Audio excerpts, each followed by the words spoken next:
Thank you so much for taking time to talk to me. I'm excited to talk to you because you got your new book coming out. And but before that, here at Bionic Buzz, we're all about people's passion. Where'd your passion to be a writer kind of come from? Because I guess you were a trial attorney before this. I guess tell I me was. more than that, you know? I was a trial attorney for over a decade at a big, typical New York law firm. Going to court, all the things you see on TV. But I actually, from I think a pretty young age, I thought I wanted to be a writer. I fell in love with books when I was in elementary school. My mom was a school teacher and used to really instill a love of reading in me. And that was kind of like my escape through childhood and up through high school, was kind of escaping into these books like Christopher Pike and R.L. Stine. And I always loved writing, but my family kind of pushed me to be a lawyer instead of like a freewheeling author because we didn't have a ton of money. And I knew when I graduated college, I was kind of going to be on my own.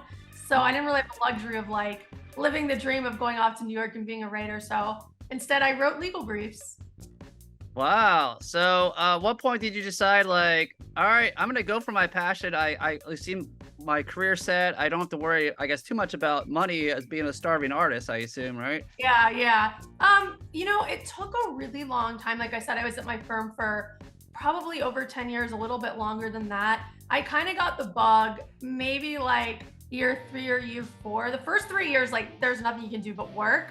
But I started to have a little more free time and I really missed like that creative outlet. I missed reading and I took some classes. At the time I was living in Dallas, I took classes at SMU, Okay. just to kind of like learn the art of writing and the craft and everything, and really got into it. And I realized, life is short, so you can only do, the professional career thing, like to make the money for so long. And at some point, you kind of got to do the thing that's in your heart. Mm. And I eventually made the leap, and I haven't looked back. I'm so happy, and I feel so blessed to be able to do this. Very cool. Well, let's get into your new book, Summer Rental. Yeah. Is this set in the same universe as the other book, Ski Weekend, or something different? It is. It's set in the same universe, so it's Awesome. basically the concept is like 4 books, different characters, but they may be connecting at the very end. Uh-huh. But I like to leave little Easter eggs, so they are standalone novels. But if you've read Ski Weekend, and I've had readers, they're like, I have the best readers. I've had them reach out to me through DM or email and say, "Oh my God, I totally got that reference to Ski Weekend, or I got that little Easter egg nugget." So there are references, same universe, but completely standalone. Okay. Well, tell us about the story for Summer Rental. Yeah, so basically we pitched it as Mean Girls meet Scream, and it seems like that's really been fitting. It's kind of blowing up on TikTok, which has been awesome, and Hell everyone's saying like it's described as Mean Girls meet Scream. It is Mean Girls meet Scream. It's a group of not very nice girls that go on a like college graduation trip to a made-up town called Palm Key Island that's in Florida, and one of them goes missing, and a hurricane blows in as the friend goes missing, and they decide whether they should leave the island or wait for the friend to come back. They ultimately make a very bad decision to stay, and then the bodies start dropping. So Oh boy, that sounds awesome. Yeah, I love the I mean, there's movies in the 90s like Scream, and I know we did last summer, so this is yes. awesome, you know. Yes. And there's, anyone who's kind of, either you grew up in the 90s, or maybe there's a renaissance right now with like summer slasher, and slasher summer on TikTok is like, and Oh, Instagram is huge right now. There's a big renaissance of people who are watching. I know you did last summer on Scream for the first time. We'll kind of get all the little references, like there's a yellow jacket, and there's this, the urban legend story. All of those little nuggets, I think, is really resonating with the millennials, and then the new people that are kind of getting exposed to slashers as well. that's so cool.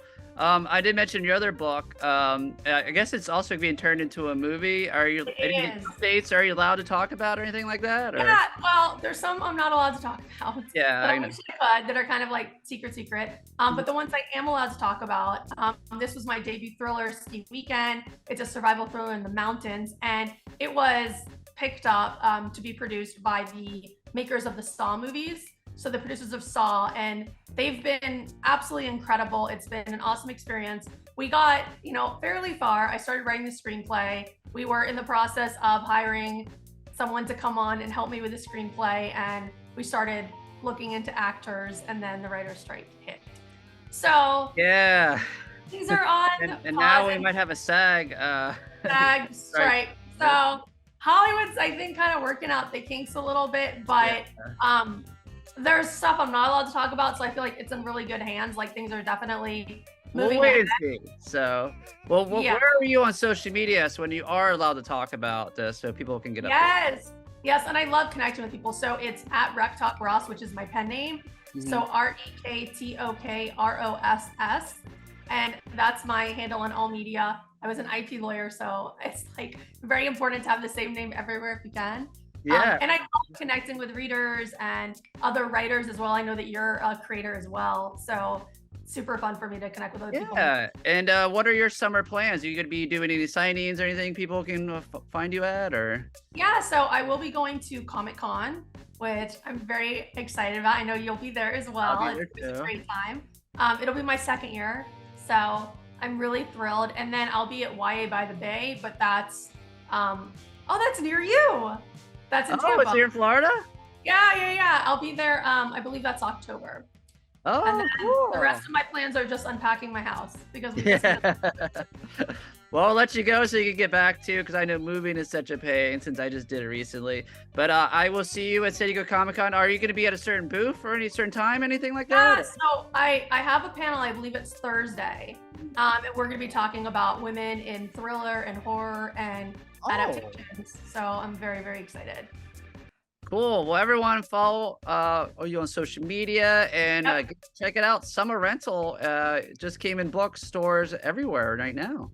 Thank you, Stephen, so much for your time. I really appreciate it. This has been amazing.